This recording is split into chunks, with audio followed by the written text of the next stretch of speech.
Manageable, I croaked. My throat was raw from screaming, from the chemical burns. Daniel? Concussion, 2 cracked ribs, second-degree burns from that damn cattle prod. He's down the hall, complaining about the hospital food, and drafting an incident report for the agency that would give the director a heart attack. A ghost of a smile touched her lips, then vanished. His team, they're tough. They'll be okay, thanks to them. I nodded, the movement sending a spike of pain through my neck. The file? Her expression turned grim. She handed me the tablet. On it was a digital scan of a handwritten note, the paper torn at the edges. One of the larger fragments they'd managed to recover from the lobby floor. It was our father's handwriting. Cece, final validation data from Ozzy's team is en route.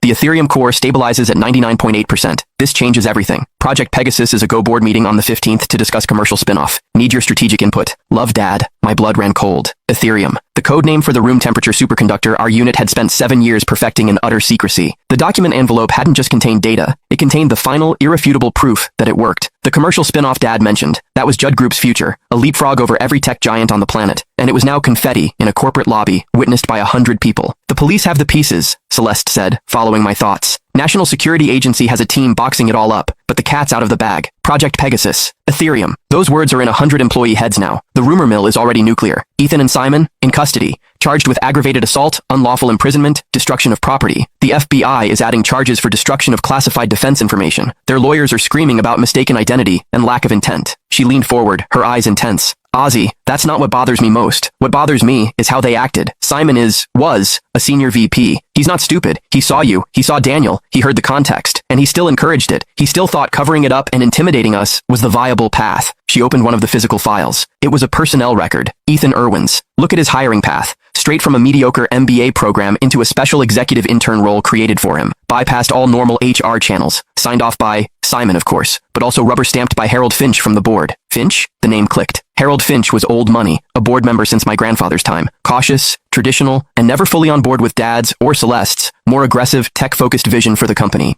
Celeste pulled out another document, a series of internal emails, printed out. For the last 6 months, Simon has been quietly lobbying the board's old guard, Finch, Cooper, Vance, his argument that the company's future is in stable, traditional infrastructure, not pie-in-the-sky science projects. That my leadership is too risky, especially since, as he put it, the Judd bloodline lacks a firm male heir to steady the ship. She let the words hang in the air. I felt a sick understanding dawn. My disappearance into a Black Ops research project hadn't just been a personal choice. In the twisted, archaic view of men like Simon and Finch, it had created a power vacuum, a perception of weakness in the Judd dynasty. He was selling them a package deal, I said, my voice low. Himself as the experienced steady hand, and his son as the male heir to marry into the family, steadying the ship from the inside. He wasn't just grooming Ethan to be your assistant, he was grooming him to be your husband, to be the public face of Judd Group, while he and the old board pulled the strings from the shadows. Celeste's nod was grim.